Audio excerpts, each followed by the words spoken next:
OECD kan merilis outlook Indonesia. Iya benar. Iya Pangkas kan? itu Pak. Langsung di downgrade. Iya. Tahun ini outlook kita 4,8. Iya. Tahun Tuh, depan Pak. juga dipangkas Pak. Dipangkas lagi.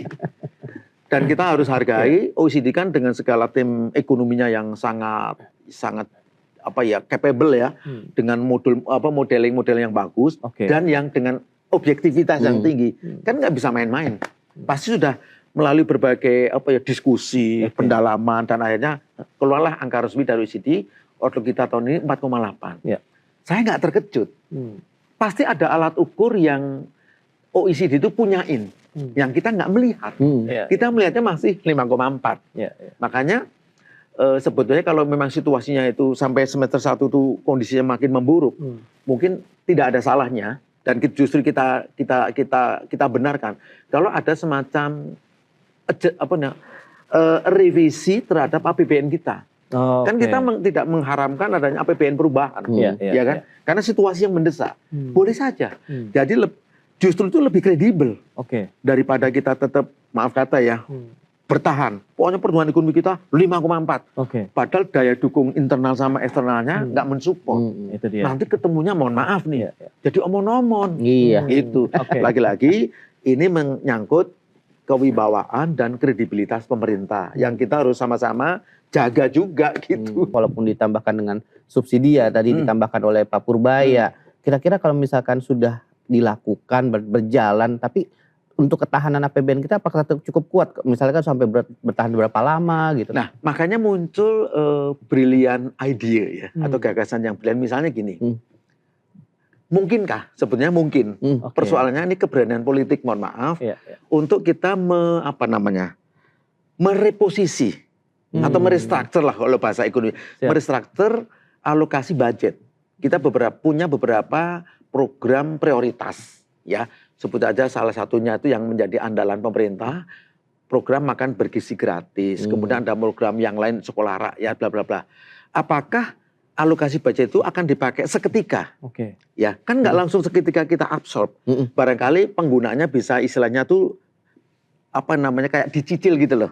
Misalnya alokasi MBG kan 335 triliun seingat saya. Apa yang mau dipakai sekaligus? Kan gitu. Jadi sambil menunggu situasi globalnya mereda, mungkin secara taktikal alokasi budget untuk MBG bisa kita pakai dulu, berjaga-jaga sebagai buffer untuk tadi, kalau harga minyak dunia betul-betul di luar kendali kita. Dan itu memang di luar kendali kita. Betul. Karena market mechanism, kan gitu.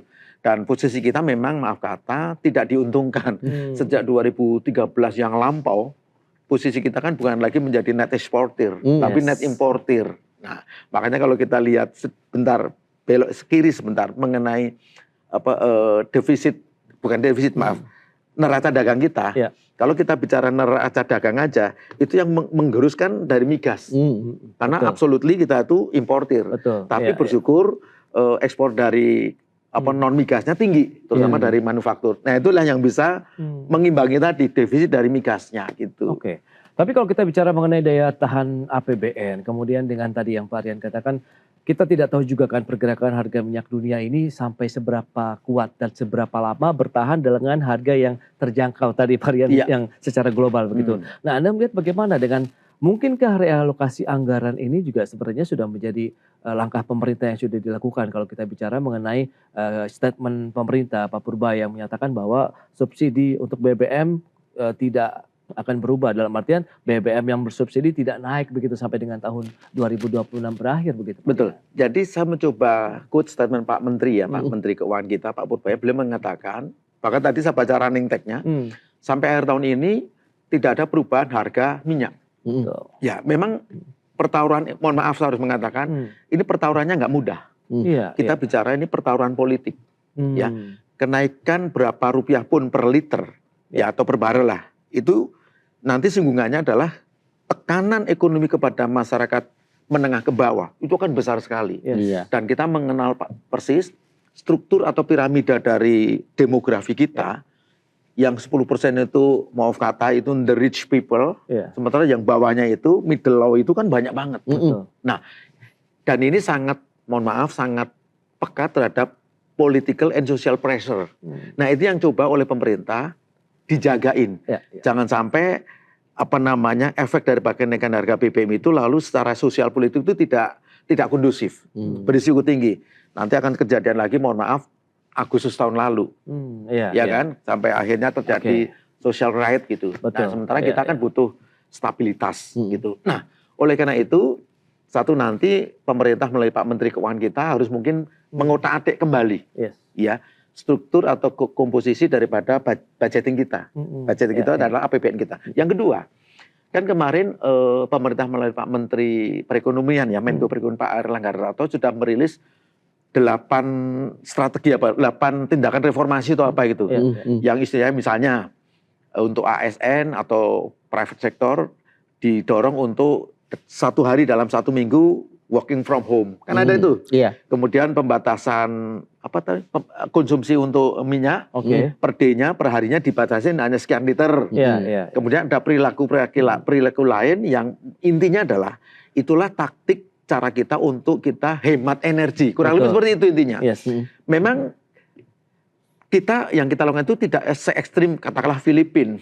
Di Filipina itu sampai kemarin ngobrol sama beberapa kawan, ya mereka itu pekerjaannya itu sampai dari rumah ke tempat kerjanya itu jalan kaki. Iya, sampai segitunya kan. Artinya ya setiap negara dengan situasi kondisi masing-masing memang harus bisa bahasa saya menyikapi yang situasi yang sampai hari ini relatif unfriendly. Itu aja. Tapi cuman gini, poinnya adalah semua harus dikomunikasikan dengan baik kepada publik. Karena kalau tidak dikomunikasikan dengan baik, nanti tiap individu publik itu punya view-nya masing-masing, punya persepsi masing-masing. Ya ini bisa maaf kata bagi masyarakat lapis bawah yang tingkat literasi ekonomi keuangannya terbatas, dia bisa ngambil tindakan yang tidak perlu. Contohnya gini, mengenai waktu berapa cadangan minyak kita, kan disampaikan 20 sampai 21 hari kalau nggak salah itu. Tapi kan ada satu provinsi kita yang di ujung Sumatera sana, mungkin karena informasinya juga terbatas, masyarakat ngantri di SPBU, ya kan? Ini komunikasi lagi-lagi itu. Ya, untuk segera pemerintah melalui Pak Menteri ESDM waktu itu lalu clearance bahwa kita punya cadangan kurang lebih sampai 21 hari dan sebagainya. Meskipun secara international best practice itu belum cukup. Nah, makanya untuk itu cukup ya tadi perilaku kita sementara waktu ya berubah dulu lah. Itu intinya. Efisiensi lah ya. Efisiensi lah. Nah, kalau pemerintah kan tadi kan udah disebutkan sama Pak Rian ya, ada beberapa strategi, salah satunya nahan harga, terus udah akhirnya diterapkan dengan WFH. Betul. Tapi kira-kira exit strategi itu sudah tepat nggak sih ya untuk mengefisiensikan konsumsi energi kita di tanah air? Kalau kita bicara tepat tidak tepat, memang terlalu pendek waktunya. Ya kita harus lihat. Mungkin kalau saya boleh berasumsi 1 bulan deh. Berasa nggak 8 program aksi reformasi dalam kerangka efisiensi nasional itu memberikan efek yang meaningful atau yang signifikan. Kalau tidak ya mungkin harus pakai jurus lain.